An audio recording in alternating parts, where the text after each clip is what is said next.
was easy to write. And something happened that there was actually a gun scare at my kid's school, and it ended up not being anything, but it was, as a parent, that hour that I spent not knowing what was happening was so traumatic and so terrifying that I just didn't want anything to do with any real world violence, anything having to do with that. I just needed an escape, and so I sat out on my porch in beautiful San Diego sunshine. I put on my headphones, I listened to rain, and I wrote Illusions of Fate. And that was another one of those kind of magical books that just sort of came out of nowhere. It was really easy to write. It was really like a joyful writing experience. And of course, I did write it in 7 days. Don't tell anyone. And then I spent a lot of time editing it after. But yeah, those ones were kind of my like joyful books where it was just sort of almost magical the way everything came together. And then my other books were not. And it's funny because I actually like endlessly the third book in the Paranormal Trilogy the best. It was the hardest one to write.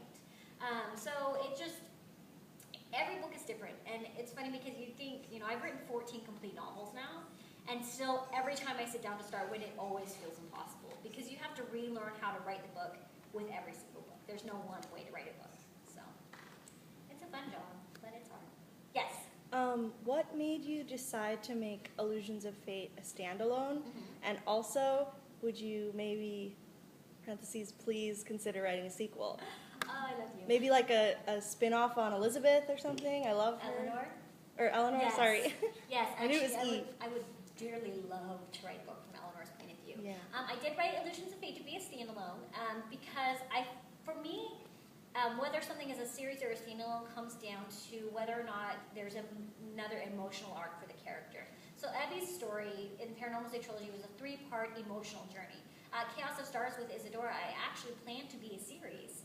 And I have plot ideas for future books, but there was no reason to tell them because Isadora's character arc I felt like was complete. And so we edited that and we changed it to be a standalone. With Illusions of Fate, I felt like that was a complete character arc for Jessamine. However, there is a side character named Eleanor in that book whom I love. She's probably my favorite character I've ever written.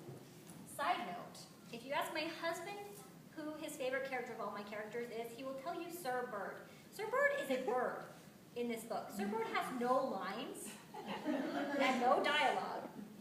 And he is my husband's favorite character. I'm not sure if that's super flattering or like really insulting. So, yeah, Eleanor is she just is one of those characters. I actually initially meant her to be a mean girl. When I very first introduced her when I was writing the book, she was going to be a mean girl. She was going to be this vicious gossip that made Jessamine's life really difficult. But as soon as Eleanor was on page, she was like, no, that's not who I am. She's like, I am a gossip, but I'm awesome. And I loved Eleanor because she, Jessamine works outside of the system. Eleanor works inside of the system, and she takes all of these things, all of this structure and manner and rules that are enforced on her, and she subverts them. She works within them and works within people's expectations of her to create a space for herself where she has power. So yeah, I would love to write a companion novel from Eleanor. Here's the downside. In publishing, with first books you can decide, but oftentimes with sequels it depends on how well the first book sells, whether or not a publisher is willing to buy a sequel. So, and I actually have other books under contract now. It is definitely on my mind. I would love to write a companion novel from Eleanor's point of view with a really saucy forbidden romance. I actually have it all plotted out in my head, but it will be a while before I get to it, and it would kind of be up in the air if I would be able to publish it with the same publisher. So it's kind of one of those things that you don't find out till you're publishing. Like you're like, well, why doesn't that author just write more books? You don't always get to choose.